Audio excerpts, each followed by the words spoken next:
So there you have it. Inflation number for July is out, so 24.08%. Let's drill down on this with Mr. Ayode Jibo.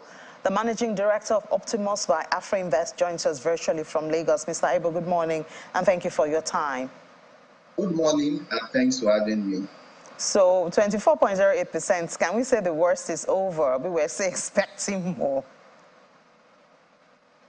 I wouldn't say the worst is over. We know the factors. When you look at the factors that are driving the inflation rates, number one factor is fuel prices. We saw, because that impacts on transportation costs. And once the cost of moving the items also increase, it will be added to the cost of selling the items. So we don't know where that is going to cap at, because when you also look at crude oil prices fit into PMS price, exchange rate is now a major factor that is driving up the price for Nigeria. So we can't say the worst is over. And when you also look at even the food inflation, there's also some major concern around flooding, as insecurity. We don't think we are also seeing significant improvement in that area. So if we are also not planting when we are supposed to, then there will be nothing also to harvest. So there are major or several pressure points that will still push up inflation rates. Yeah, you mentioned food, and we see food going from 25.25 to 26.98, almost 2%. That is so scary, and this is something we cannot do without. And this is in spite of the fact that we have it in abundance. We have agricultural potential in abundance in the country. Yes, but thanks. But it's also good to note that what we are looking at here is the average for the food basket. There are some items that have moved close to 100%, and some maybe by just 1 or 2%. So, so that our viewers are also not surprised that we're talking about 26% on a year-on-year basis, and they can see the price of rice have moved by almost 50%, even in the last 1 year, almost 70%.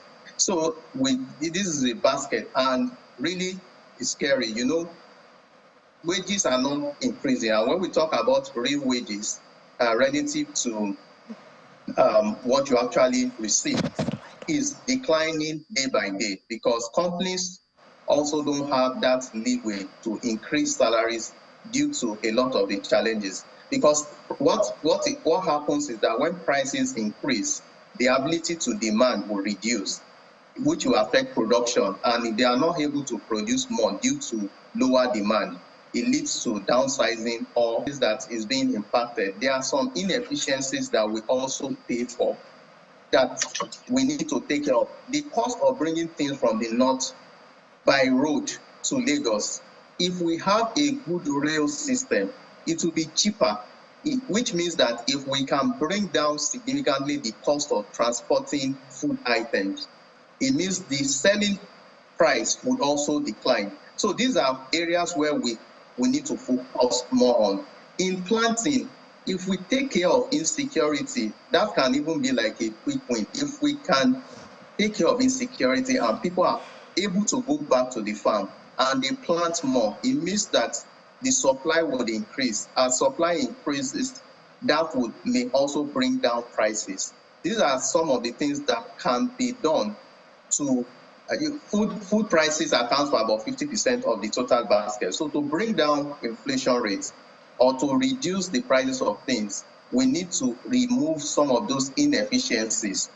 Importing things, even through when you look at our ports, there needs to be a rejig of the operational process, because when you also speak with the professionals in that area, what they pay for demurrage, the time it takes them to even clear those goods, we would eventually is the final consumer that pays for these things. So if while government is trying to stabilize because revenue, there's revenue challenge, trying to formulate policies, there are some quick wins that we can take care of to reduce some of these inefficiencies, which I call it self-inflicted or self-imposed cost? Because if we take care of them, we won't have to be paying for that, and that may reduce the burden in the interim while we work on long-term policies. Yeah, taking care of the inefficiencies. Very important point there, Mr. Abel. Thank you. But just briefly now, before we let you go, talking about these baskets, you know, what we use to measure inflation, sometimes there are conversation as in how realistic is it? When last was it updated to ensure that really, because some people say our inflation currently is far above even 50%, if you want to be real. And as you noted, I mean, you look at the bag of rice, for instance, so year on year, you know that it's more than 100% higher.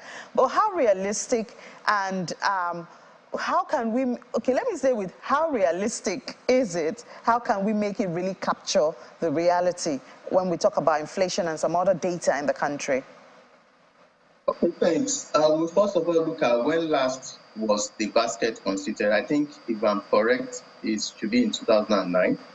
And it's important that when you also now look at what Nigerians spend money on, when you look at Nigerians spend, when you look at the MBS data, breaking it down based on expenditure, you will see that beyond food, Nigerians also spend money on telecom and on data communications.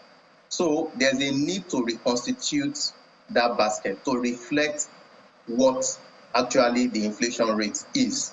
There's a need to do that. So I agree that may not totally portray the reality on ground. And beyond that, even if it's reconstituted, there are also items on a year-on-year. So you would see that over time, even the NBS also released data on food prices. So you can go back to trace, when you're looking at food inflation, what are those items that actually accounted for the major push? So that sometimes show more reality than when you look at it based on the whole numbers, because it's a weighted average and it captures, there may be some items that maybe there's a glut and prices have declined. That may be a drag to some of the prices that we feel that have increased when you're looking at the food basket. So I believe it's the job of the NBS. So NBS, we need to update our basket to capture the reality when it comes to inflation and some other data as the GDP and all of that. But thank you so much for your time, Mr. Ayodije Abel. Always my pleasure. Thanks for having me. Yeah.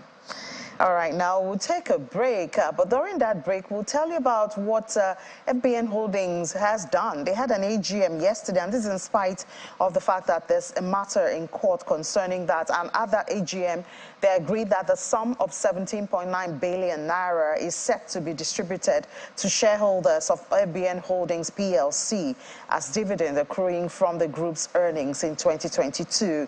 The board of directors received shareholders' approval. They were there virtually for the distribution of the declared amount at the company's 11th annual general meeting in Lagos.